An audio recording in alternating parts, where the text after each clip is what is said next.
UPSI की cut off जारी कर दी गई है और यहाँ पर आप देख सकते हैं यूपीएसआई की कट ऑफ काफ़ी हाई है। जैसा कि आप जानते हैं कि यूपीएसआई का एग्ज़ाम जो है ऑनलाइन रहा है और ऑनलाइन एग्ज़ाम होने के बाद इतनी हाई कट ऑफ काफ़ी मायने रखती है।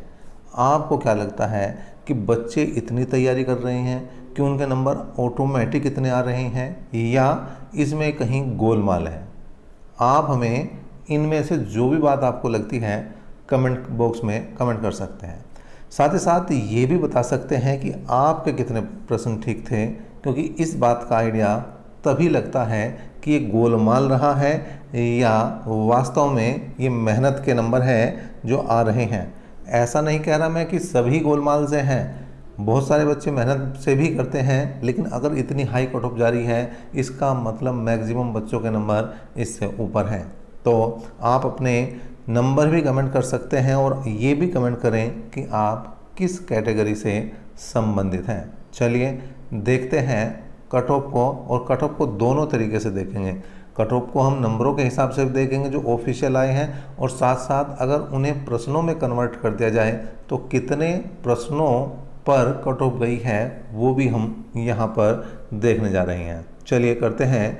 आप देख सकते हैं उत्तर प्रदेश पुलिस एवं भर्ती प्रोन्नति बोर्ड की तरफ से ये सूचना विज्ञप्ति दी गई है और तारीख आप देख सकते हैं 14 अप्रैल 2022 की ये बात है। क्या है?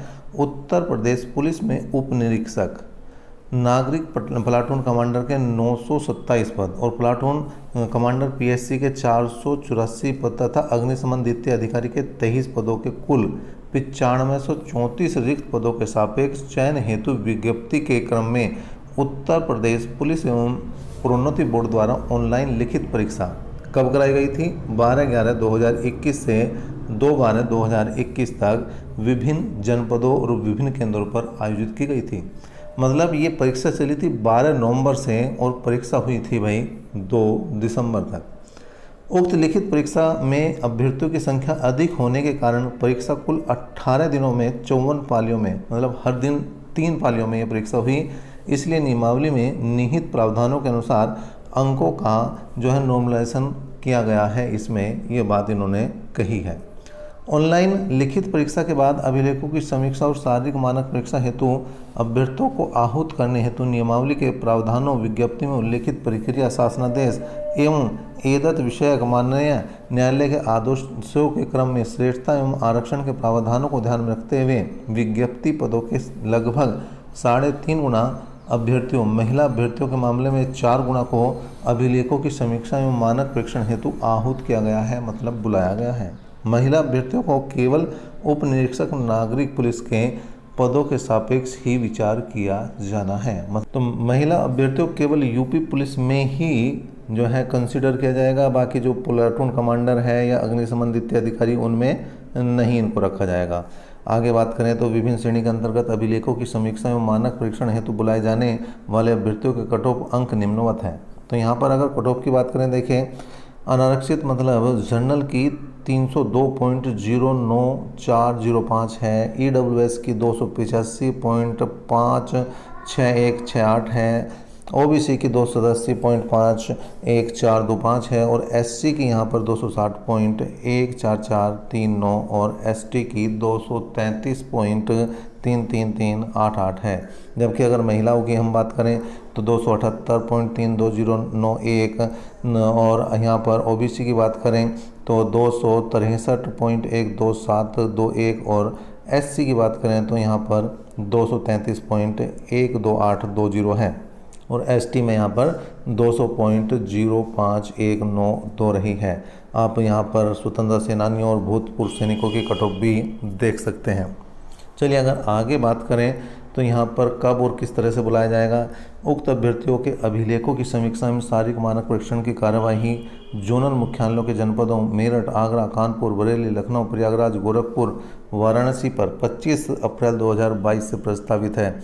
तिथिवार विस्तृत सूचना बोर्ड की वेबसाइट पर अलग से प्रकाशित की जाएगी। शारीरिक मानक परीक्षण में सफल अभ्यर्थियों को आहर्ता प्रकृति की शारीरिक दक्षता परीक्षा में भाग लेने हेतु अवसर प्रदान किया जाएगा तथा उसमें सफल अभ्यर्थियों को उनके ऑनलाइन लिखित परीक्षा में प्राप्त प्रसामान्यकृत अंक और शासनादेश के अनुसार अनुमान्य आरक्षण के अवलोक में उपलब्ध पदों की संख्या के सापेक्ष चयन हेतु विचार किया जाएगा। उक्त यह सूचना अभ्यर्थियों के सूचनार्थ प्रकाशित की जा रही है, इसलिए इस विषय में सूचना का अधिकार 2005 के अंतर्गत प्रत्यक्ष से कोई यहाँ पर विचार नहीं किया जाएगा। और अगर आपको आगे जानकारी देखनी है तो यहाँ पर uppbpb.gov.in पर आप देखते रहें इस संबंध में आगे की जानकारी को। चलिए अब प्रश्नों के आधार पर आपको बता देते हैं कि यहाँ पर कितने प्रश्नों पर गई है अलग अलग कैटेगरी कट ऑफ है जिसको हमने प्रश्नों के आधार पर तैयार किया है। यहाँ पर 160 नंबर रहे हैं और 300 नंबर का ये पेपर रहा। तो अगर हम 160 से 300 को भाग देते हैं तो 2.5 नंबर का एक क्वेश्चन बनता है। तो अब हमने क्या किया कि जितने नंबर हैं, जैसे जनरल की जो कट ऑफ गई है 302.09405 को अगर हम भाग दें यहाँ पर किससे 2.5 से भाग दें तो आता है 220.83। अब देखिए प्रश्न 0.83 में तो होने का नहीं, तो हमने उससे जस्ट अगली संख्या ली है। तो कुल मिलाकर अगर आपके 121 क्वेश्चन रहे हैं तो 121 क्वेश्चन पर आपका नंबर आया होगा बिल्कुल, अगर नॉर्मलाइजेशन के बाद आपके 121 क्वेश्चन बन रहे हैं। इसी तरह से अगर बात करें EWS की, तो यहाँ पर भी हमने हर किसी नंबर को 2.5 से हमने भाग किया है। तो यहाँ पर 2.5 से अगर हम भाग कर रहे हैं तो यहाँ पर बनना है 114.224672। लेकिन 114 क्वेश्चनों के बाद आप 0.2 तो करने के नहीं, तो इसका मतलब 115 पे यहाँ पर EWS की, और लगभग इतने ही नंबर पर जो है OBC की है 115.0057, लगभग मैं कह सकता हूँ 115 पे। लेकिन फिर भी अगर 116 है तो बिल्कुल कन्फर्म है आपके। SC की बात करें तो 105 पर बिल्कुल कन्फर्म रहा होगा बच्चा, अगर 105 है उसके नंबर। हालांकि 104.057756 पर ये कट ऑफ गई है क्वेश्चनों के हिसाब से। इसी तरह से अगर ST की बात करें तो यहाँ पर 89.33552 प्रश्न, या ये कहें कि 90 प्रश्न अगर हैं ST में तो वो बिल्कुल कंफर्म यहाँ पर नंबर आया होगा। महिला में बात करें जनरल में तो 112 क्वेश्चन, OBC के 106 क्वेश्चन और SC के 94, और वहीं पर 81 क्वेश्चन अगर महिला अभ्यर्थी के रहे हैं ST में तो उनका नंबर बना होगा। तो ये पूरा का पूरा विस्तृत बायोडाटा रहा है नंबरों का आपके सामने। हमने जैसे स्टार्टिंग में पूछा था कि आप किस कैटेगरी से हैं और आपके कितने क्वेश्चन सही थे, और आप अब कट ऑफ में है या नहीं, ये हमें कमेंट बॉक्स में बिल्कुल कमेंट कर सकते हैं। वीडियो को ज़्यादा से ज़्यादा शेयर करें जिससे सभी बच्चों को ये पता चले कि कितने प्रश्नों पर कट ऑफ गई है। चलिए अभी तक के लिए इतना ही। नेक्स्ट अपडेट तक के लिए बने रहें हमारे साथ। धन्यवाद।